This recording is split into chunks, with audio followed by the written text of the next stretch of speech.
Welcome, everybody, to Flat Earth Nation. It is a Flat Earth Nation. Don't let them tell you anything else unless they're willing to debate you in a fair and honest way. Man, what a debacle.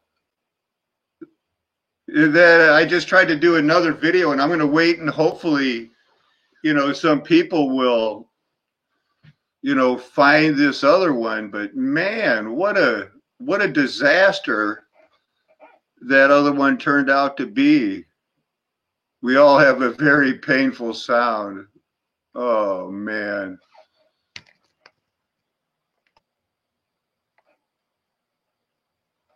Oh, so I see that Ella took off on because of that, the sound on that. So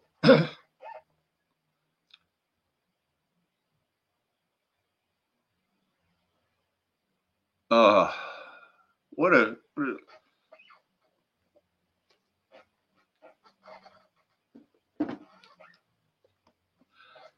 well, we should be able to hear on this one. If anybody, I wonder how come sometimes people see when it goes live.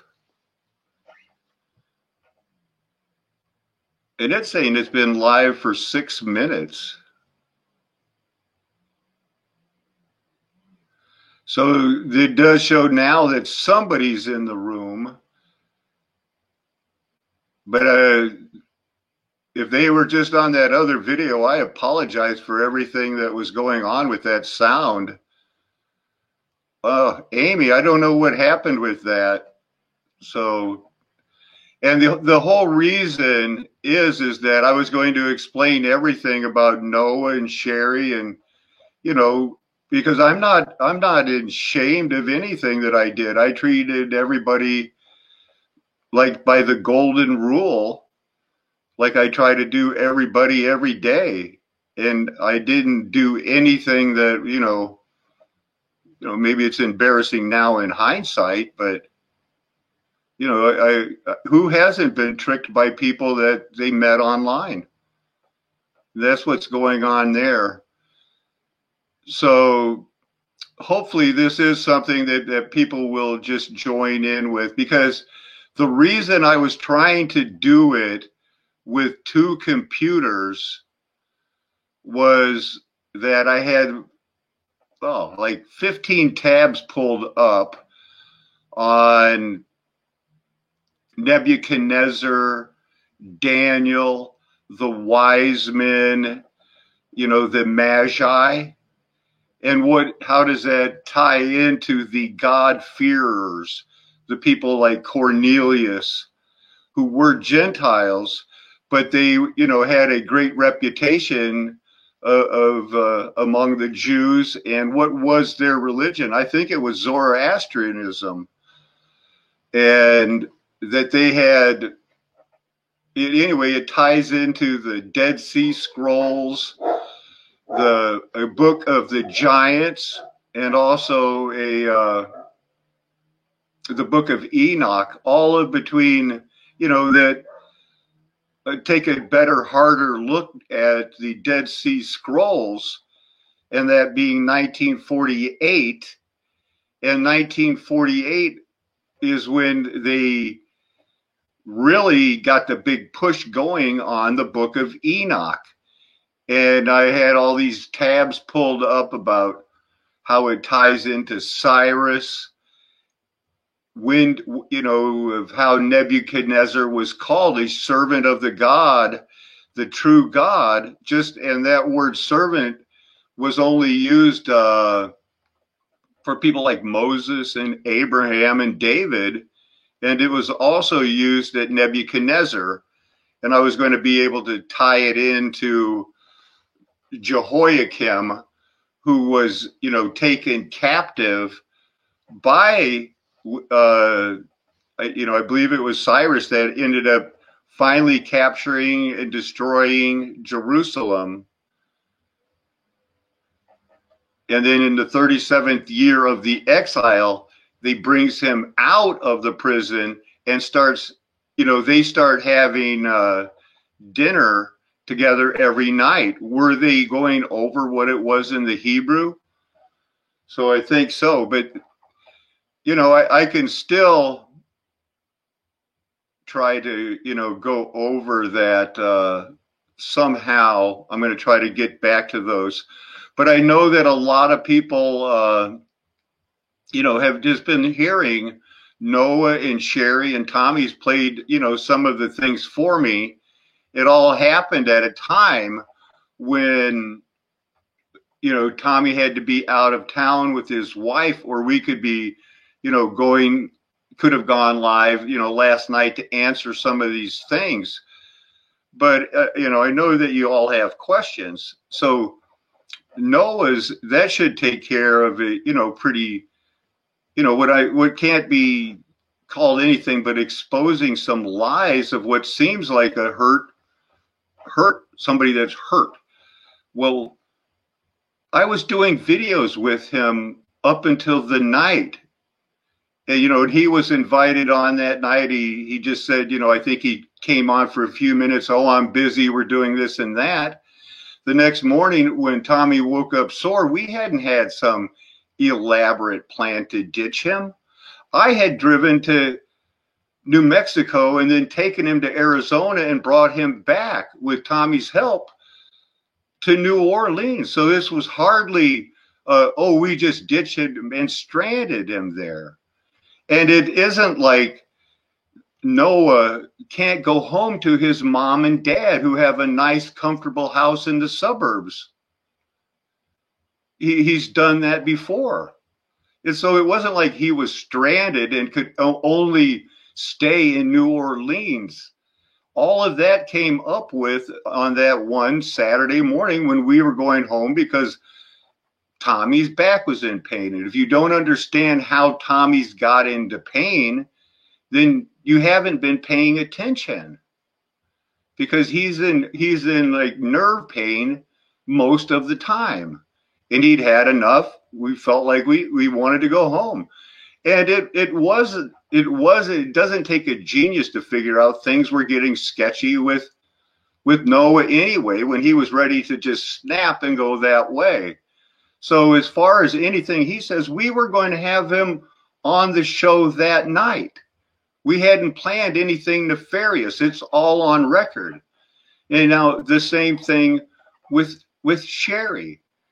Sherry and Noah have, you know, at least one thing in common. You would have never heard of them unless I had them on the show, because they were acting the way that is preserved on camera, that when they were on the show, it was all about, Alan, you're teaching such good stuff from the Bible, you know, thanks for having me on. I wanted to share this and that.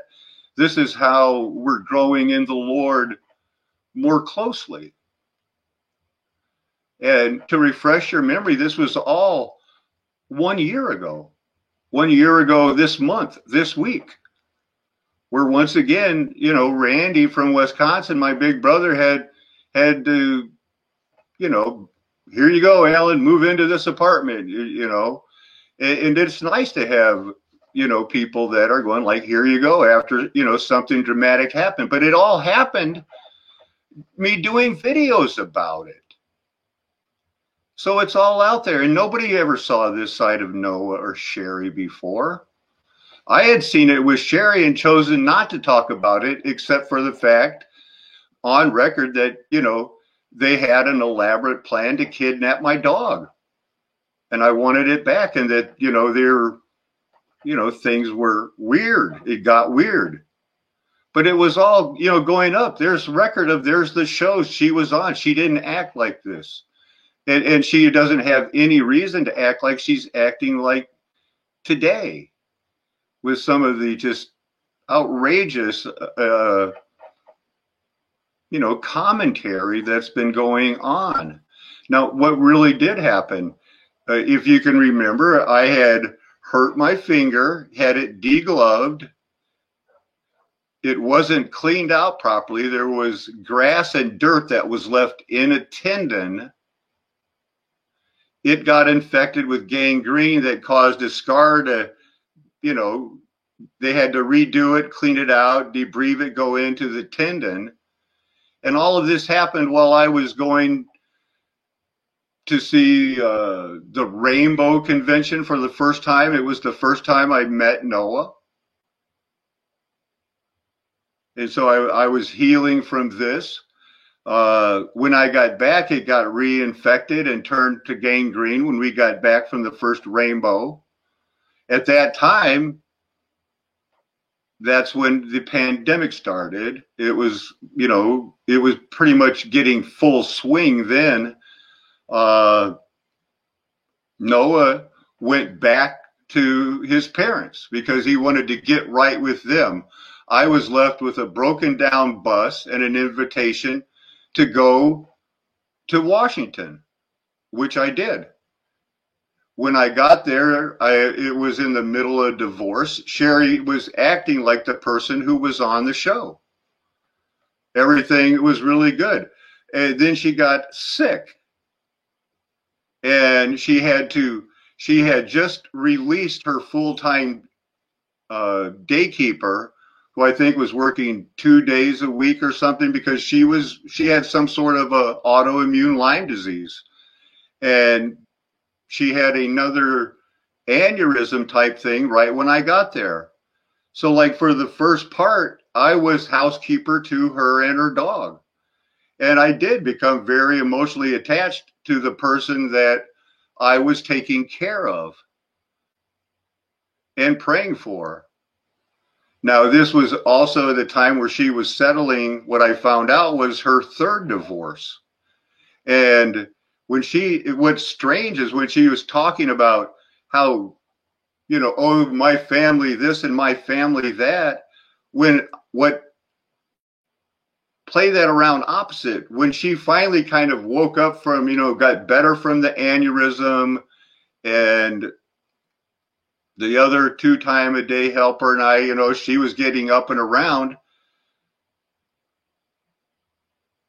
All of a sudden, her son, Kevin, started his wife, who was, it turns out they weren't really married, but living together. But Kevin is the only one from her family that still talks to her.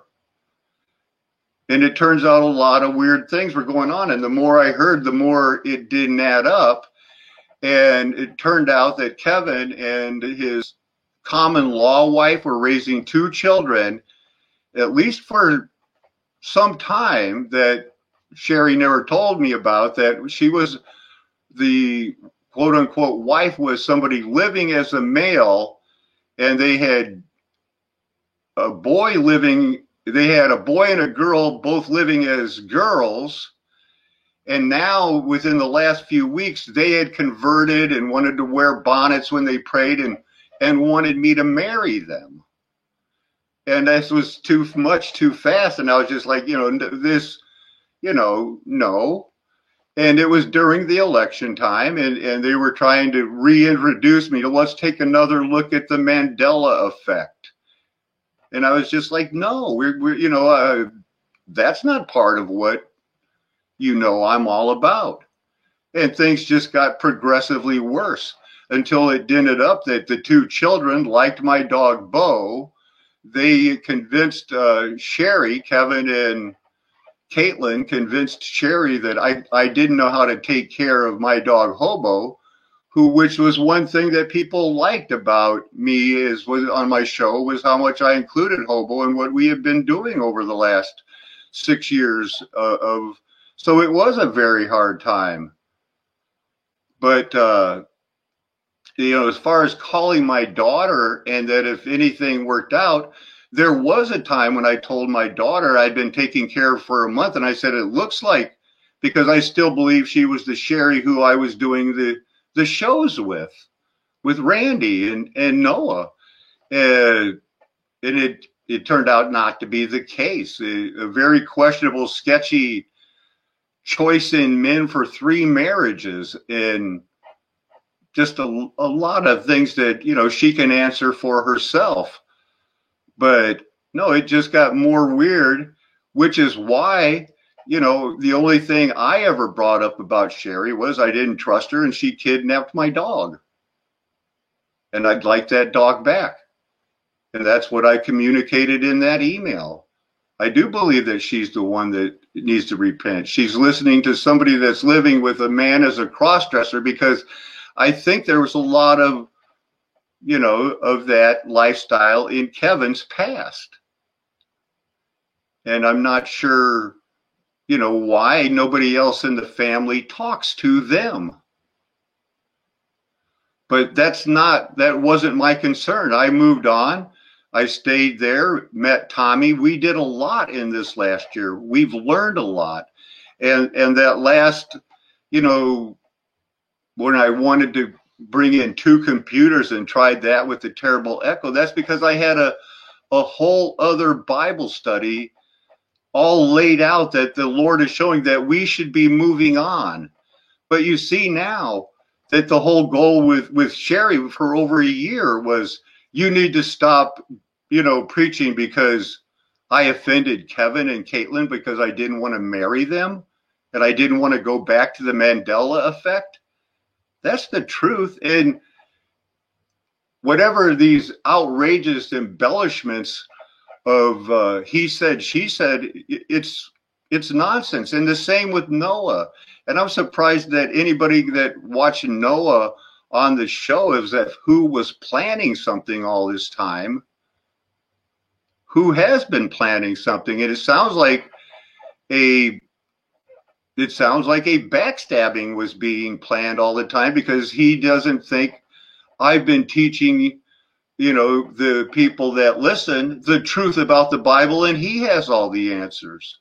So that, how can that be looked at as anything but a, you know, thank you, FinDap, I'll take it from here.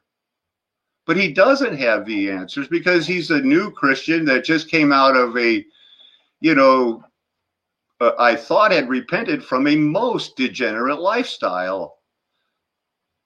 But one of us was planning something and one of us wasn't. And I was planning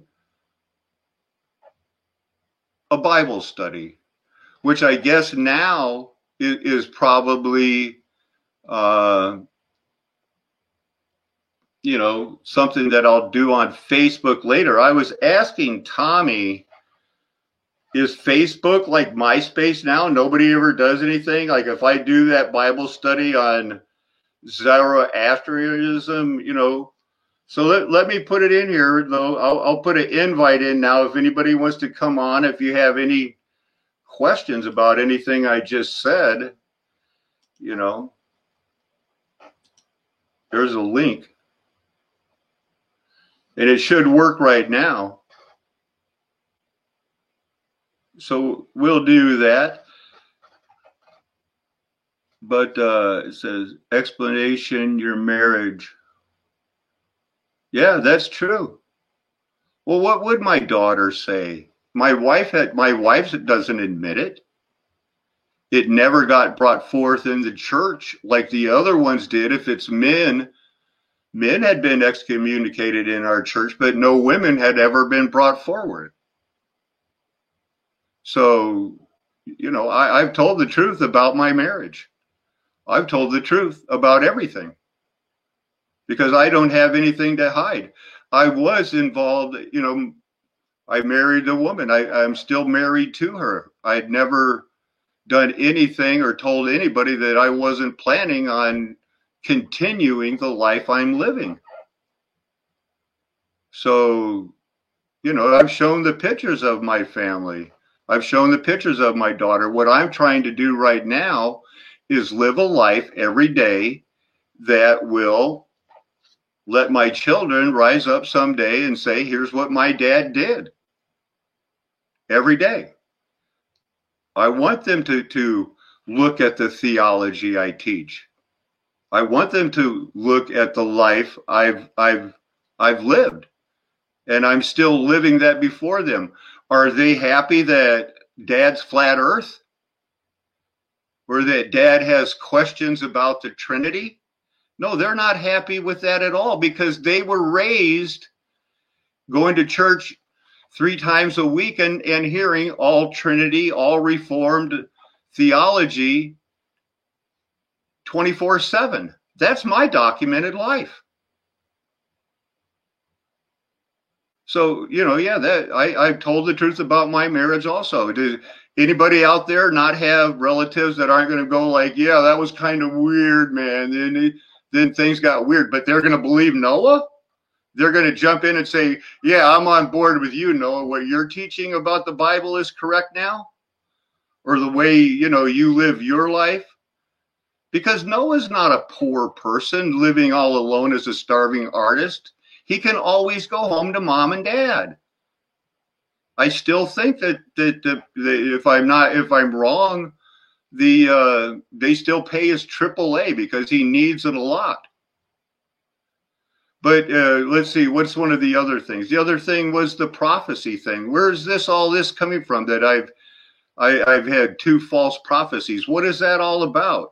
I've only ever made one, and that is that the New Orleans is going to get, I mean, if Hurricane Ida isn't proof that I was telling the truth about that, and that something did happen to disrupt the flow of the Mississippi's communication commercially with St. Louis and New Orleans, that's still in effect. That's still in a play.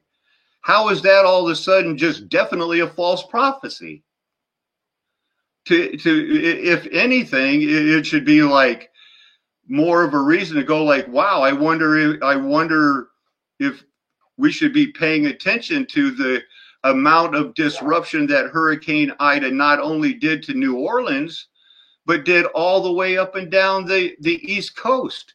And it is still, and if you think that they're going to have it fixed, they still, 95% of the people as of last week hadn't had a garbage pickup. It's not back to normal. You guys asked the people from Superstorm Sandy, how much relief did they get? Not much. So false prophet? I don't think so. In 7 years, I only made one, and I didn't say it was going to happen in 2020. That's why these things are on video, and which is why Noah can't, didn't save it and bring it up to go, see, he said it right here, because I did not. So if you guys have any more questions about that, and I did put that link in there.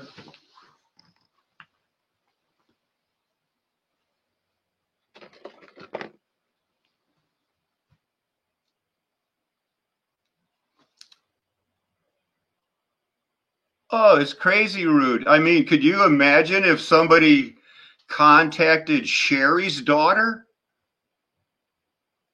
Sherry has a daughter like the rest of her family. No one will communicate with her. I can't imagine what her daughter would say. But there's a different side of Sherry than what people could see when she was joining, in as a co-host on the show. But what have I learned from this? It's embarrassing that I fell for Morgan. I fell for Noah, and I fell for Sherry. That should cause concern for everybody, which is why you need a church with a board of elders and deacons that watch over every penny for the pastor and watches over every penny and everything. And so that everything is accounted for every second, which is what I try to do, by doing daily videos. When I can, doing daily videos. That's what I've always done and what I always will do. Because I have some things coming out, about this God-fearers and Cyrus, Nebuchadnezzar being called a servant. And where did Zoroastrianism and Ahura Mazda, where did that come from? And was it validated as the Greek version of God-fearing? And it should help tie in the, like who Paul was dealing with in Galatia when they were having those disputes, because it will tie it all in. And it's just absolutely crazy cool. Yeah. So now with I got two mouses because I still have that other computer set up, and I normally watch it on this Tommy's old TV that I use as a computer monitor. So that's how I'm wearing my glasses. When I had that surgery, but that doesn't help your eyes for when you get older. So all of you out there who have had, the eye surgery, you can count on when you do get to be about 50, get out your glasses, because you can still see 20/20. I can still see 20/20 at a vision, at a distance, but it doesn't help your reading. You're still going to need glasses. So there's the thing, is that I want to get to that Bible study, and I wonder if I can share, and I'll just go over it one at a time.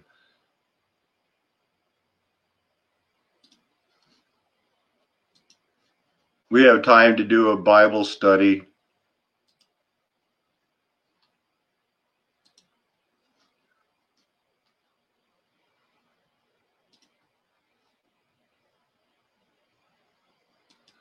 Let's see.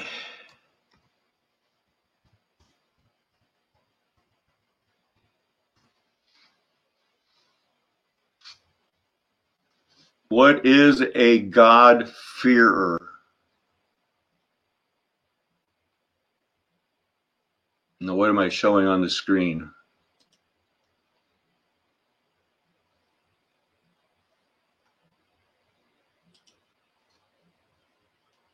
Check this. This is going to be good. It'll be a good start.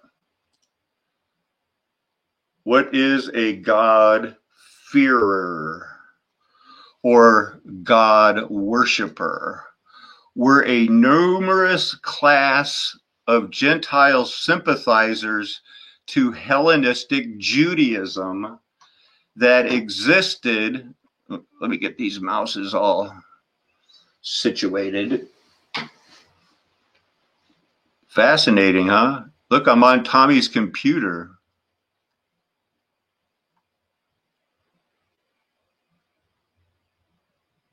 Were a numerous class of Gentile sympathizers to Greek Judaism.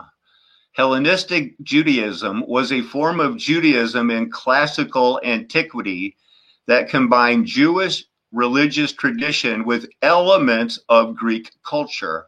And it says until the fall of the Western Roman Empire. And then it goes on to there's more nonsense about them being something called Muslims in this world. And so we have this time period, definitely, and there, for lack of a better word, mud flood architecture everywhere that we've learned about. And so, that only confirms what we've learned in the last year about the extent of the star fort cities that they lived in, and putting it more in context with Paul and his travails of trying to get, converts to Judaism, to Christianity, without the other people trying to bring in the full-blown Judaism. And we know who they were. They were later described as, the synagogue of Satan against the God-fearers. Let's see. In the Hebrew Bible, there is some recognition of Gentile monotheistic worship as being directed toward the God of the Jews. This forms the category of that. Fears of the name, fears of the name, fears of heaven, and the name, is the reputation. It isn't any of those names that you see there, but it is God's reputation. So I don't want to get triggered about anybody thinking they know the correct name of God, because you don't think I'll still get triggered? You don't think that they know how to do that? I can do it to myself. Like right now. Where's my lighter?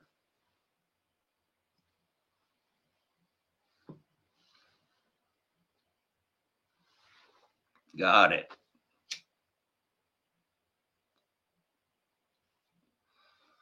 Anyway, so look at that. We got the same people's names there, Rhodes, Cecil Rhodes, Pentacapaneum. What is that?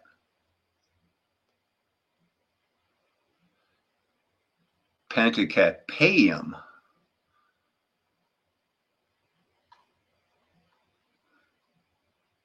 Judaizing Gentiles and God-fearers are considered by modern scholars, if that matters to anybody, it matters to me, to be of significant importance to the growth of early Christianity. Well, we'll be the deciders of what was early Christianity. I think a veil's been lifted, and the liberal interpretations of the scripture are kaput. Is that's a colloquialism somewhere? They are no more. They have ceased to be. Their arguments are nil, 9, 0, nilch, nada, zip, nothing, no arguments whatsoever.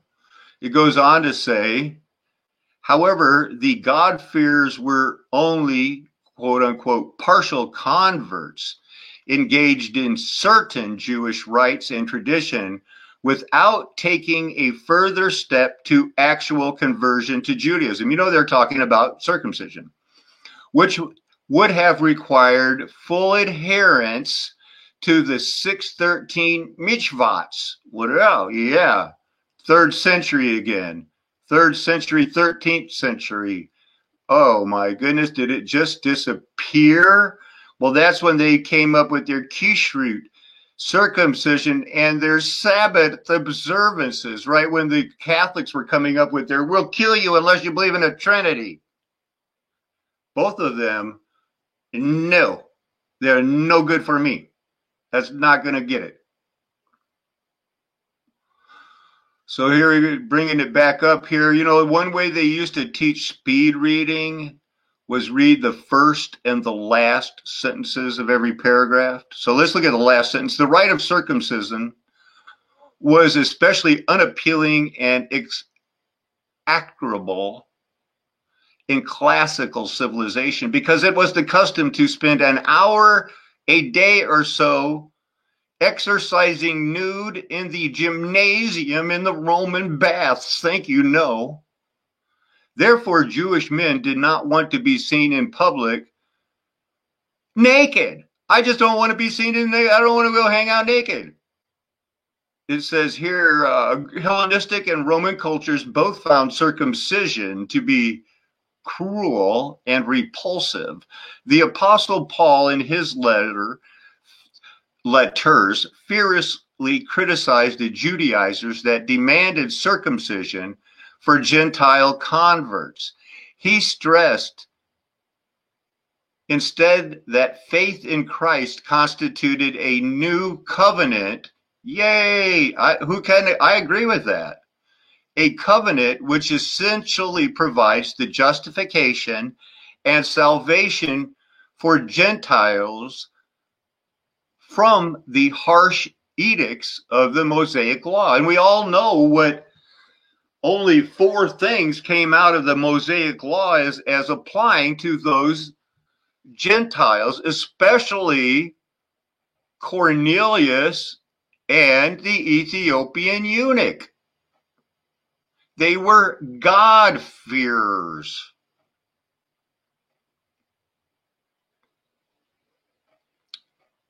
All right. So after that, man, I wish I could have used my other computer.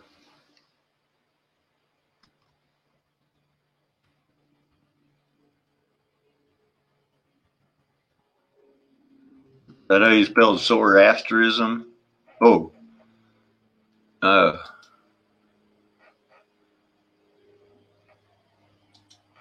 You guys ever study this one?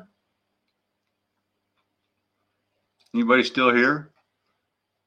A couple of people. Hey, thanks for sticking around. This is going to be interesting. Now, of course, I'm not trying to say, we should have anything to do with Zoroastrianism, but we should recognize it as, is that what people like Cornelius and maybe the people that more lean towards John the Baptist had in common?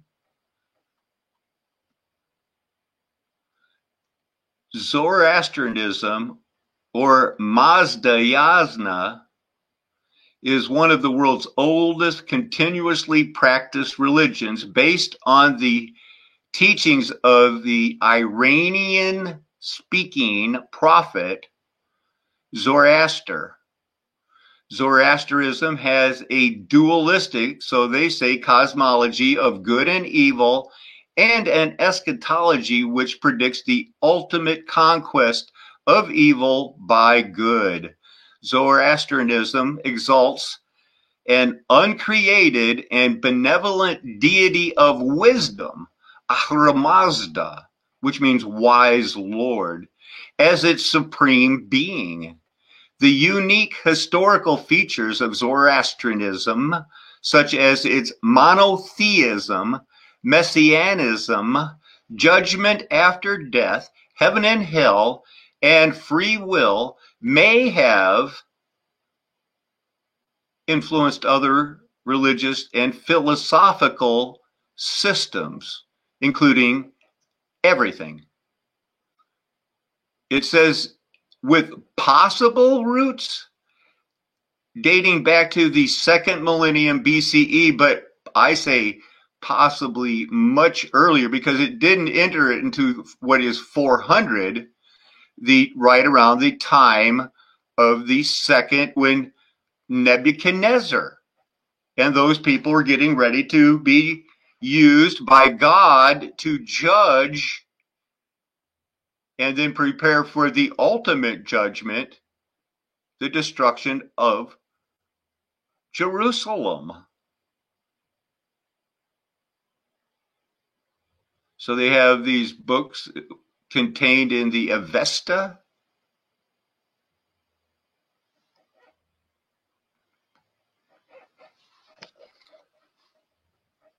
How about that, though? Let's see. We can maybe come back to that. Open up a new tab. And I want to show you that Book of the Giants.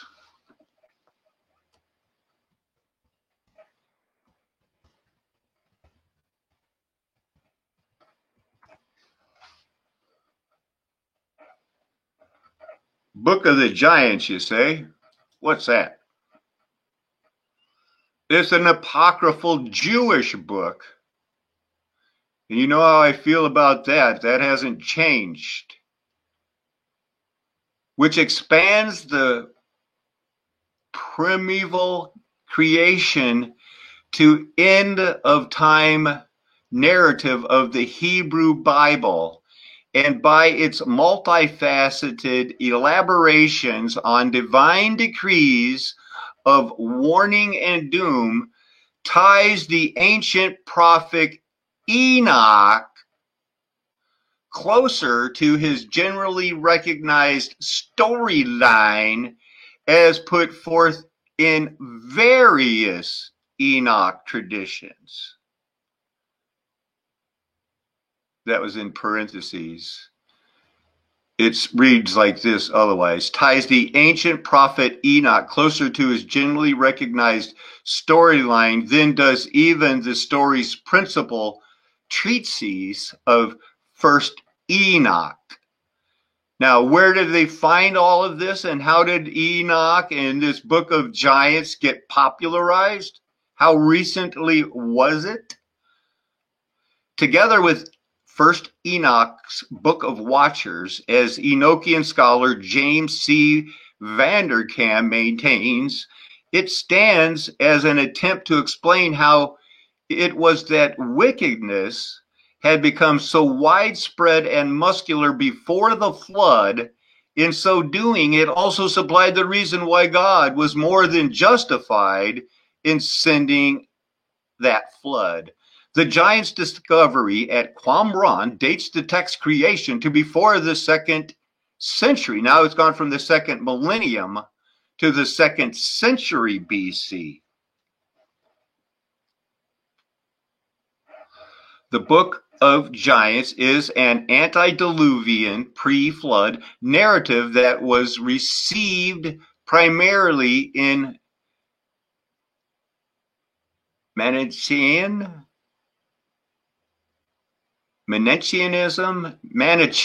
that's what it is, Manichaeism literature,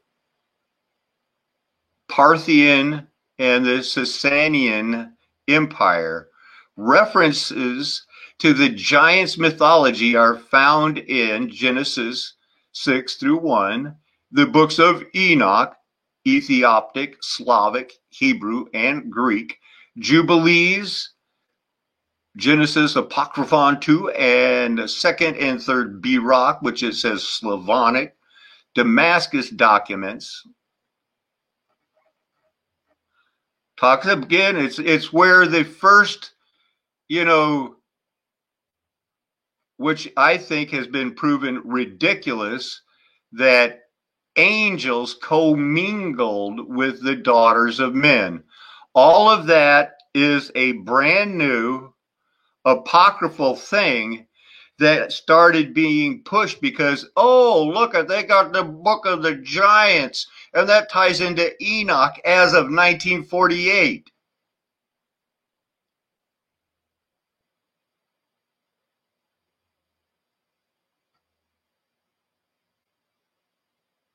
The text unearthed at Qumran in 1948 was composed of fragments in Aramaic. Because of the book's fragment, it was difficult for the document's linguistic researchers and specialists to know, in its subsequent varied permutations, the exact order of the content. They made up this book out of whole cloth from fragments. But as long as they put in the new Aryan beliefs that angels could mate with humans, when all they needed was a new understanding of the creation in Genesis 1, the need for a ha'adam, a man who could till the ground, that Adam and Eve who came from that man's rib, who had the life in her because God had blown the life of Adam into Adam much earlier. We've learned all about that now and how we don't need angels mating with humans. It's as superfluous as it is ridiculous. It's all Qumran fragments,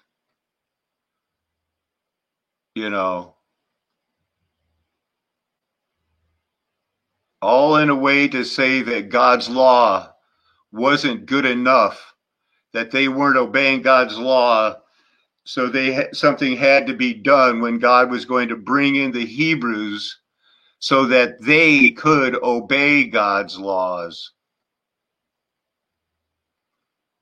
And then they'd be blessed. Covenants were made. Should I just go in the order here? I wonder if I could do that share again to me, but it's not worth it. What did I have up there?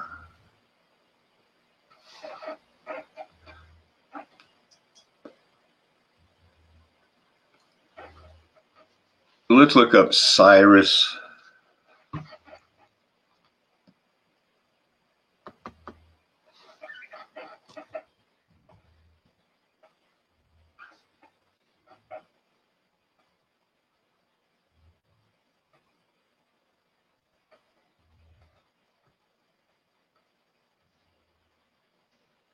Gee whiz.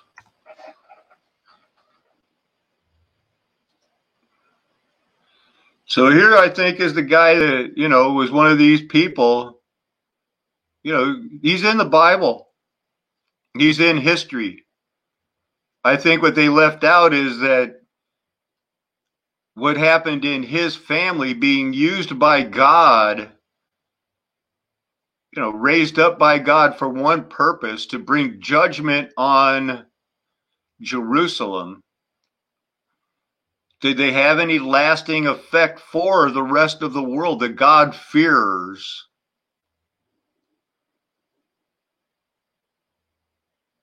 And that's one of the things that's so hard in the Bible. Sometimes they're using different names that they use in different histories, commonly known as Cyrus the Great. Under his rule, the empire embraced all the previous civilized states in the ancient Near East, Western Asia, and much of Central Asia. From the Mediterranean, well, just everywhere. And we don't know really now how big was that world. And who were when Cyrus said, you can go build this city, they had to check with him, because it was the Babylonians and the Medes, and we'll look it up. They had like a three-pronged thing that they had to all agree on. But this was part of it. Thought we were looking up. And there was a Cyrus the Great. Could be Darius the Great. He was in on that Bible action too. A new Persian.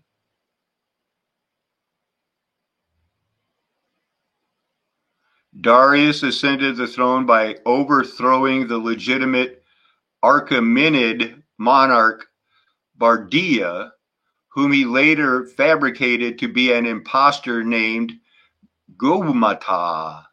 The new king met with rebellions throughout the kingdom and quelled them each time. So that's him. Gold fountain tablets. That's how you preserve something. If you really had a Book of Mormon with gold tablets, you'd show it, like they're showing theirs.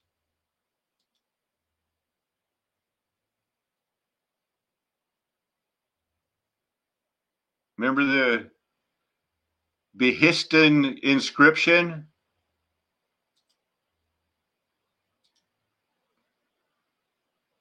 Where they all were bowing before the giant Nebuchadnezzar?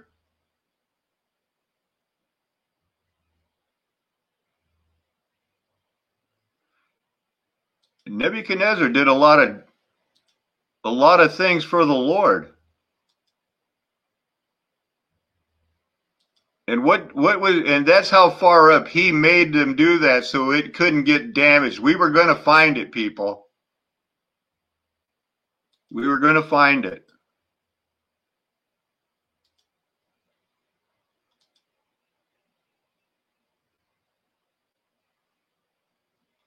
A little bit of that family tree that's going to be so hard to understand.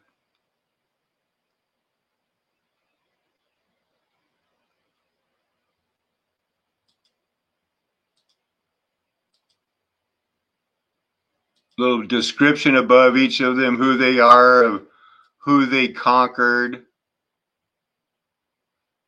I always think that's funny. And you know, the Zoroastrians, they were the first ones to wear those Phrygian caps.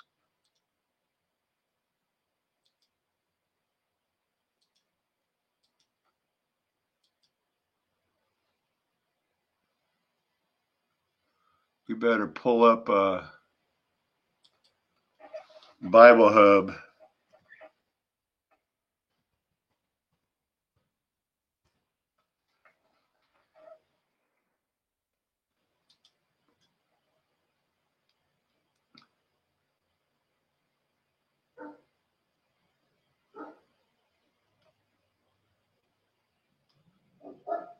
Let's see.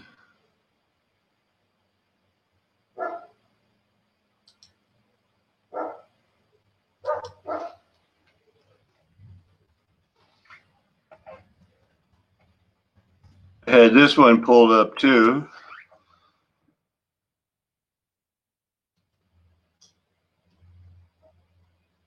Now, these are real people. And remember, before we got so rudely interrupted when we were doing great Bible studies, I had just made a video called Nephilim Are Human Too, or Nephilim Can Be Saved Too, because I think that what I've been discovering, I mean, they're in there. They're listed as nations. They are listed as tribes. And if part of them is in us, it's kind of what is going on, which is why I like that the Bible, you know, talks about, don't they have King Og's bed in a museum? And, you know, isn't it with us to this day where we're still marveling over the size of King Og's bed? With like, can you believe it that our, you know, with, you know, following the Lord, you know, Abraham did that? Man, you know, and that this is a, you know, it's not the greatest picture, and they don't have them, you know, much bigger. Something from the remnants of the giants.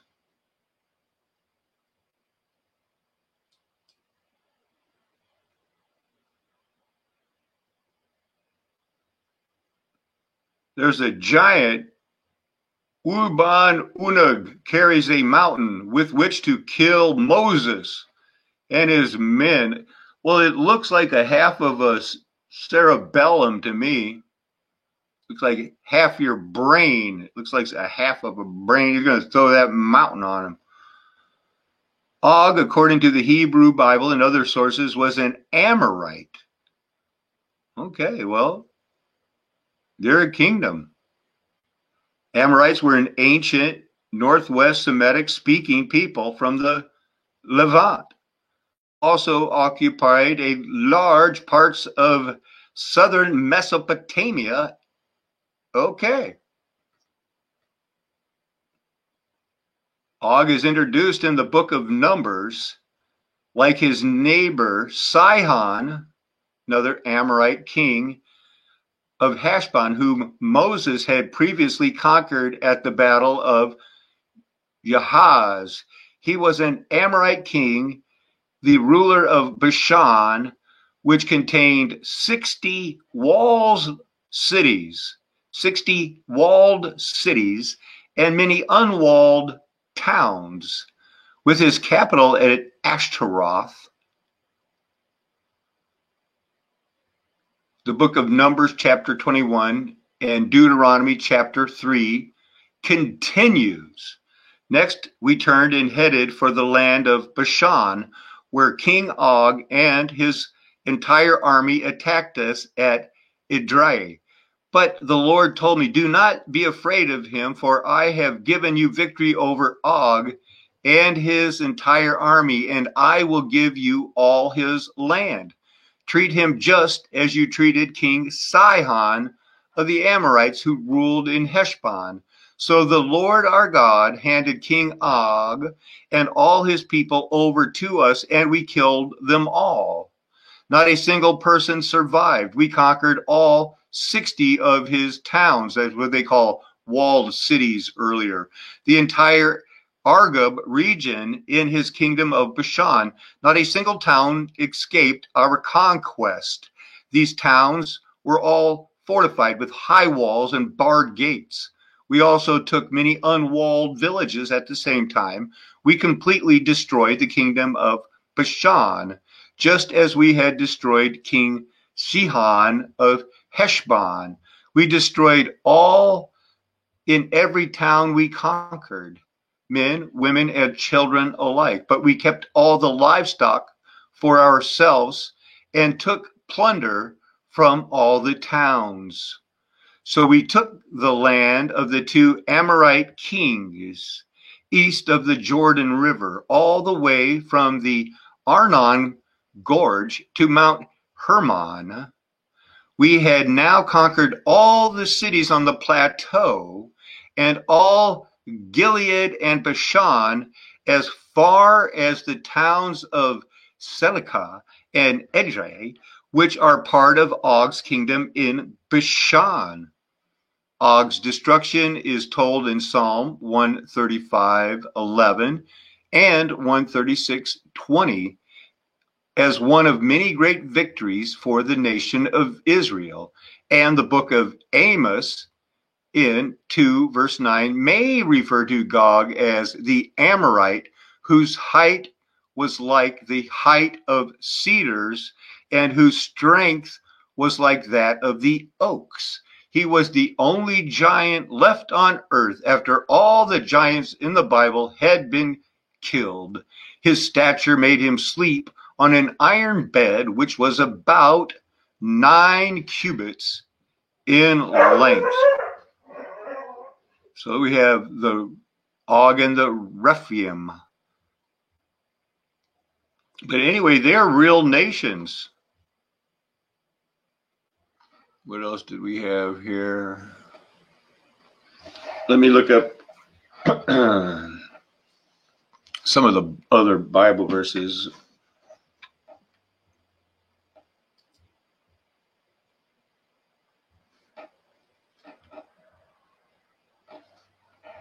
Exodus 9:11 is where we're going to be going.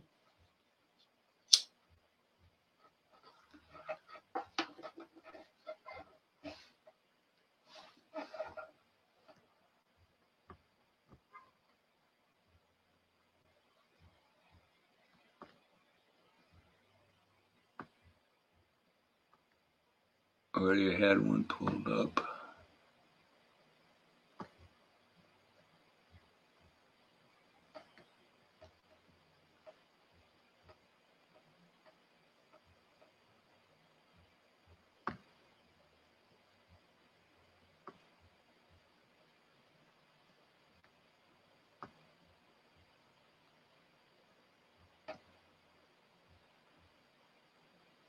So when we see here that the magicians could not stand before Moses,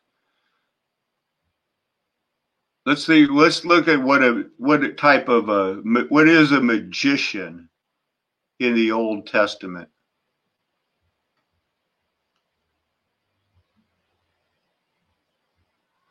Looks like they're an engraver. Then I told the magicians, but there was no one. The magicians did the same. Magicians.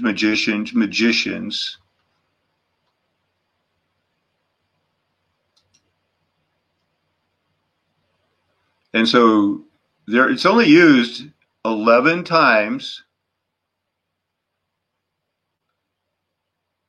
Khartoum, an engraver, a writer.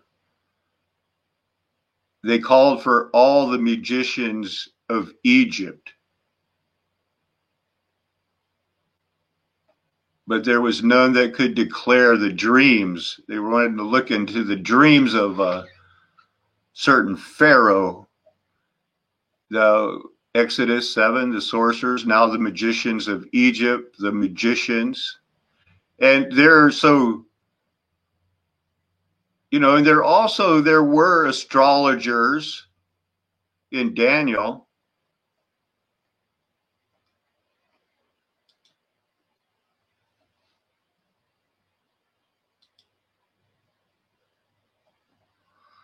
So we see here that in the second year of the reign of Nebuchadnezzar, Nebuchadnezzar had dreams.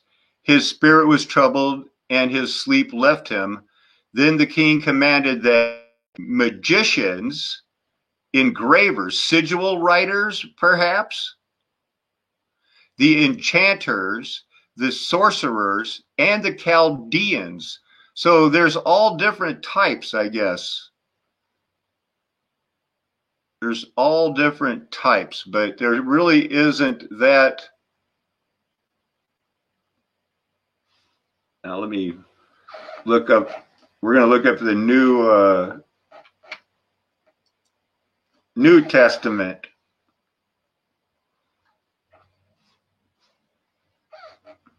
I'm trying to work two screens here. So we want to go to Matthew chapter 2.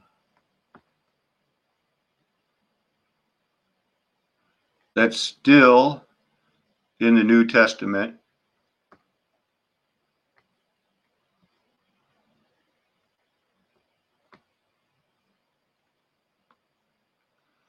Now, after Jesus was born in Bethlehem of Judea in the days of Herod the king, wise men, behold, wise men from the east came to Jerusalem. So, wise men, we've got to look that up.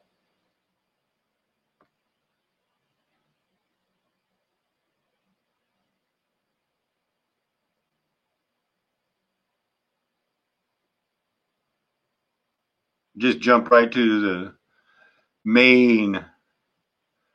It says a astrologer, a Magian, an astrologer. So wherever it was, these wise men came from, you know where, because according to their book of things that they had to go by, they were saying, this is the King of the Jews. And which inexplicably at that time, Herod decided, no, Rome decided to name Herod, you're the King of the Jews.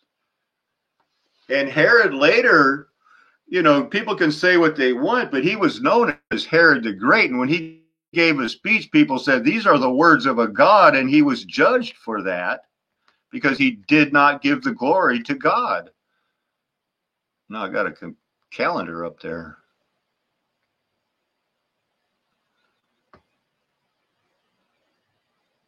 Matthew 2, he had determined that the Magi, and the other two times besides it's being used as those Magi, it's a different, you can see it's a little bit different of a word.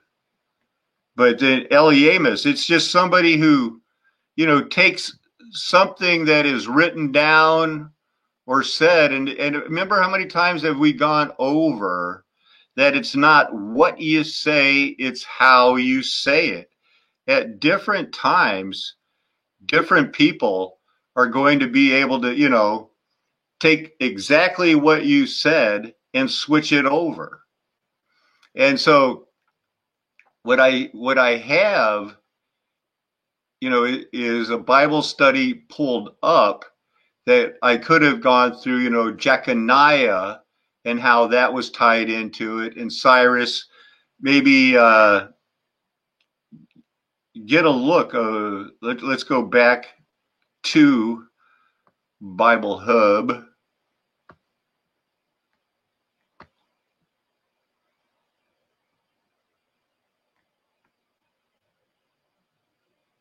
What was I going to look up?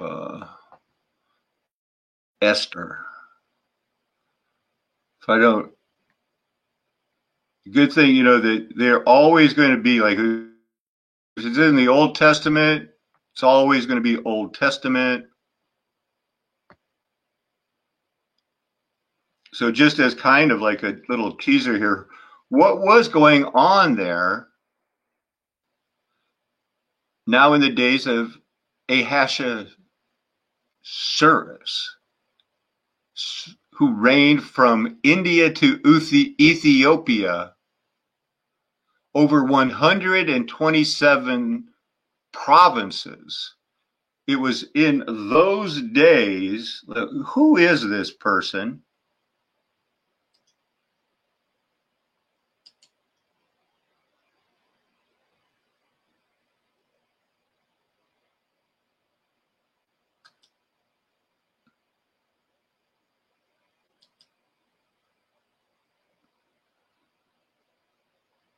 Let's see. It says it's a name applied in the Hebrew Bible to 3 rulers and to a Babylonian official. Ahasuerus is given as the name of a king, the husband of Esther in the book of Esther. He is said to have ruled from India to Ethiopia over 127 provinces. That's true. That is over the Achaemenid Empire, which was Cyrus the Great. And it reached its greatest extent under Xerxes. Well, you all heard about him. Well, they tried to portray him as something, it seems that Xerxes and these guys were more along the line of the God-fearers.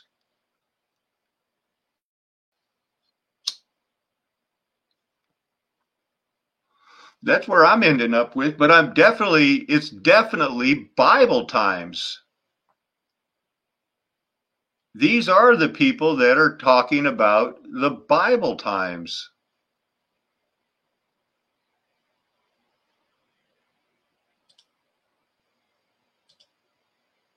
Anything else weird going on there?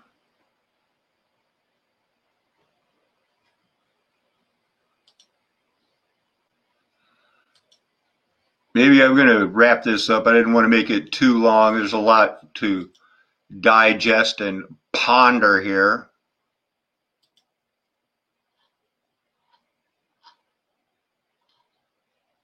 Come on, man.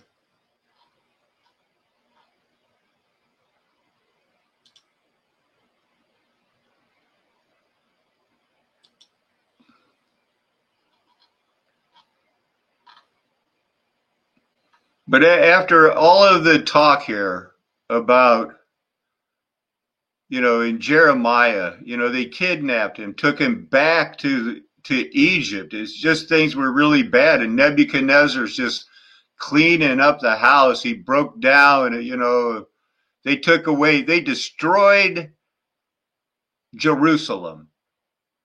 They even got down to where they took away the pots and the shovels and the snuffers and the bases and the dishes for incense. They took it all. They took the people, they took away, they didn't leave much. And then the book of Jeremiah needs to leave it off by saying, in the 37th year of the exile of Jehoiakim, king of Judah, in the 12th month, on the 25th day of the month, Evil Merodach, king of Babylon, in the year that he began to reign, graciously freed Jehoiakim, king of Judah. In case there's any doubt that Zedekiah was a poser, and those who were with him in Babylon. Oh, he spoke, brought him out of prison and spoke kindly to him and gave him a seat above the seats of the kings who were with him in Babylon. So Jehoiakim put off his prison garments, and every day of his life he dined regularly at the king's table.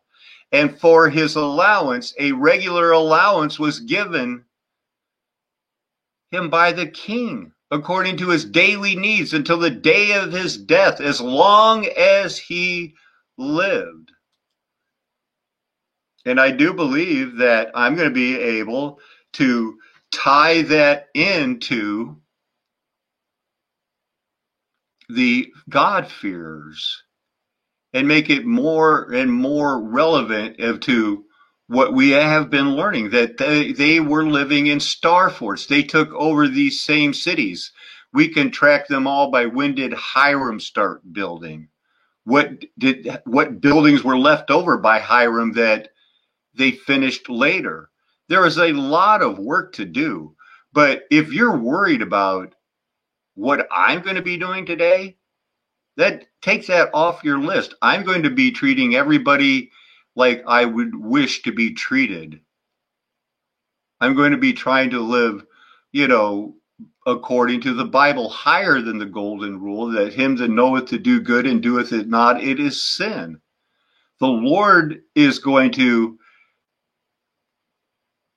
show everyone who is called and who is not. Because that's the way it goes. That's the way it always has been. And that's the way it always will be. And that's why this is a flat earth nation.